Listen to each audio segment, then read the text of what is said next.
It is February 2nd, 2021, lesson 94 in A Course in Miracles student workbook. I am as God created me. So at this point, we are now adopting a new system of thought, okay? Our old ways of thinking, our ideologies, our philosophies, our paradigms, belief systems, they don't work anymore, okay? And it's very similar to the concept of you can light a match in a dark room and it lights it up, but you can't bring darkness within a room of light, okay? Because as you're moving up in these levels of consciousness, your emotions, you're starting to see how the ego is now silencing itself, okay? It was this thing that was chattering in your head, and now you're hitting points of love, okay? Unconditional love, which is joy, and peace. And there's a weird space between unconditional love and peace, which is ecstasy, right? At this point, it's almost impossible to function in the world, and we remember that we're not here to do anything else but to give our life away. So for us to reach and experience the peace that transcends all, we have to be able to give our lives to God, okay? Because again, we are not the body, and that's what is attaching us so much and inhibiting us from actually reaching this peace. But before we do that, to unconditionally love, we have to be able to integrate a lot of the parts that we have repressed and suppressed. And the best way I've learned to do this has been studying Jung.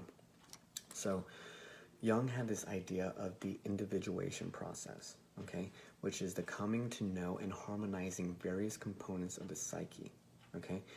And basically we're looking at the unconscious elements and putting it into whole in terms of our personality, right? You can call this your character, because basically what is going on is that the unconscious mind is trying to release itself. This could be your Holy Spirit, if you want to call it that, because that is where most of our true self is actually dwelling. And it's very dangerous to suppress that, because that's like going against life, right? You're trying to tame this tiger that's trying to release, and you can't stop that nature. Of course, you can try to, get off the path, but eventually you'll get back on the path, because it becomes so painful that you have no other choice but to do that.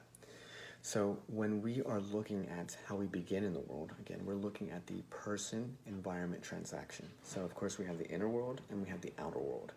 So from the inner world we have the collective unconscious, then we have the anima, shadow, our self, which is in the middle, right? In between our unconscious, subconscious, and conscious mind. And then we have the ego, okay? The ego is right here. And then beyond that is our persona. So of course we have the false sense of self, that we have adopted all these ideologies and belief systems, and then we have the ego, which is building a healthy sense of invented self, okay? You have to have an ego, because you don't, bypass the ego. You have to work through it. It's the only way that you learn to work with the parts that you have repressed for so long. Now, when we look at our development, we have this acquired mind, right? Through the environments, we have these conventional laws and rules, and we adopt those things. So when we are looking at the tensions and oppositions of our lives, it's fairly easy, because it's inherent, right? These things are just like, all right, these are the challenges of someone that just lives life just like a normal human. But once you start going to the point that you're realizing your limitations, where what you have been doing doesn't work anymore, then you start to see, okay, this existential angst means that I have been living a lie the entire time. So when we look at the development of these healthy egos, we're looking at mainly how it's external and it seeks to meet these basic needs, okay? Because again, it's very difficult for us to get out of that, because our ego has created this automated autopilot system for us to conserve energy, right? With our emotional scale, we're looking at our levels of consciousness, if you want to call it that. We have our ACT flat: apathy, grief, fear, lust, anger, pride. These are all forces, right? We're contracting. We're trying to take. When we're looking at cap, we're looking at courage, neutrality, willingness, acceptance, love, joy, peace. That's when we're expanding, right? And it's very similar to our hierarchy of needs, right? When we have our basic physiological safety, love and belonging, self-esteem, and then we have our self-actualization and self-transcendence. Deficiency needs, growth needs. So that's when we're expanding out. That's when we're giving out energy, right? Instead of trying to retain all this energy. So the first half of our lives, we're developing this ego. In the second half of our lives, we're going inwards. So when we don't learn to address these parts, right, when we have this tension, we create some form of contrast within ourselves, right? It's very difficult for us to even address it, right? So we deny it, we repress it, and we push that pressure out. We don't want to have that within our psyches. So of course we carve channels, have bad habits, etc. And it makes it more destructive within our psyche, right? Because now we're seeking those drugs, now we're seeking those individuals for that sex or validation or approval. Of course, we're seeking different things to make sure that this necessity to feel safe is satiated, that is satisfied. So of course it's strengthening the shadow, right? We have these instincts within our bodies, and it makes it very difficult for us to have this unification within our conscious and unconscious mind. So for us to be healthy, we have to integrate all the parts of our personality which weren't presently conscious at first. So we have to be able to go from building the ego to confronting the shadow. Okay, these are the parts that we have ignored, denied, and cut off, right? We need to get to know these parts and integrate them, right? We need to become aware of them. Next, we go through the process of connecting our anima. Now, what is the anima? Jung called it our inner or soul life, right? It's the inner force that animates us.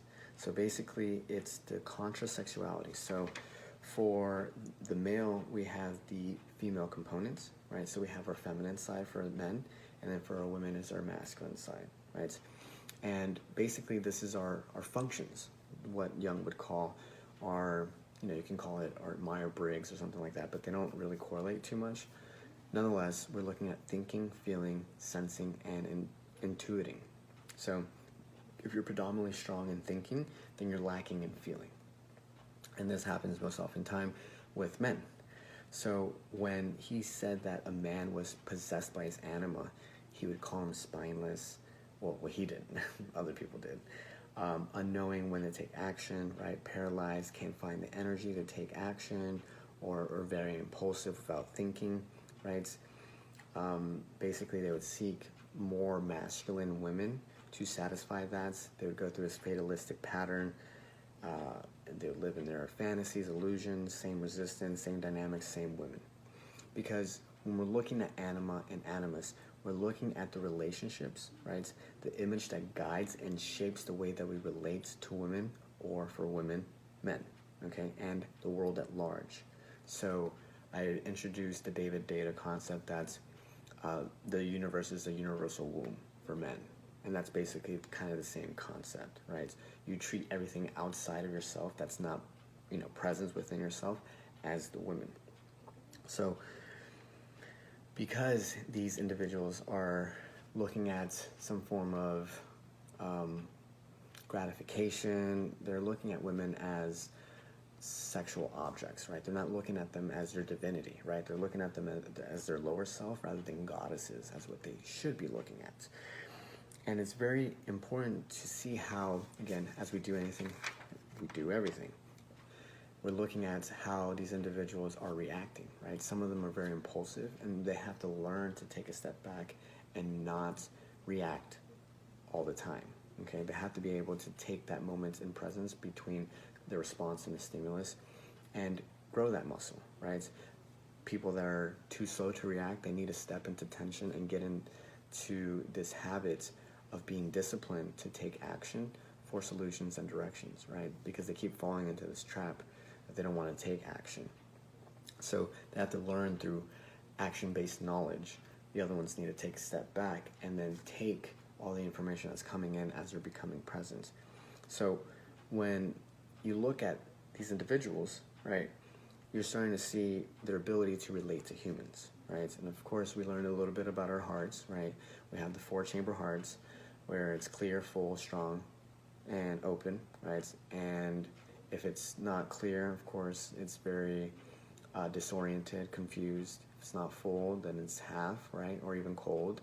If it's not open, it's closed. And even strong, it's weak, right? So the ability to relate to humans, you start to see how you can empathize more, right? That's not a masculine trait, it's a feminine trait. So you have to be able to develop that to become whole. It's the only way that you can connect to your true self. That's being able to find your inner self. We're also seeing how this spirit determines how we feel within ourselves, and then being able to bring that out in the world, how it's manifesting. Our spirit is manifesting in the world, and then how others are becoming aware when they interact with us, okay? Because as you start to see, the more you become conscious, the more you have different archetypes or characteristics that women will be attracted to, okay? So again, depending on the level of consciousness that you're at, that's what women will be attracted to. So men that are, unconscious but primitive, right? They have this physical vitality and are very masculine. Women are attracted to that. David Data would have these 3 stages, right? The man with spine, the man with heart, and then the man that has all 3 of them, which is the 3rd stage. Next, we're looking at rebel without a cause, undirected masculine energy, unconscious masculine but not unattractive, right? Then we have the suave man of the world. We have an integrated masculine, strong creative attractiveness, but more androgynous, right? Kind of like Steve Jobs, right? Very strong, but yeah, it's very feminine at the same time. Then we're looking at an integrated, involved masculine, more epitomizing secular values. Someone beyond that is someone that brings spiritual component to the world, transcending the mundane and secular without denying it. And someone even beyond that is someone that is the conscious spiritual incarnation of masculinity, completely transcending the earthiness of unconscious masculine. So you start to see how there's different levels that women will be completely, differing in how they're attracted to.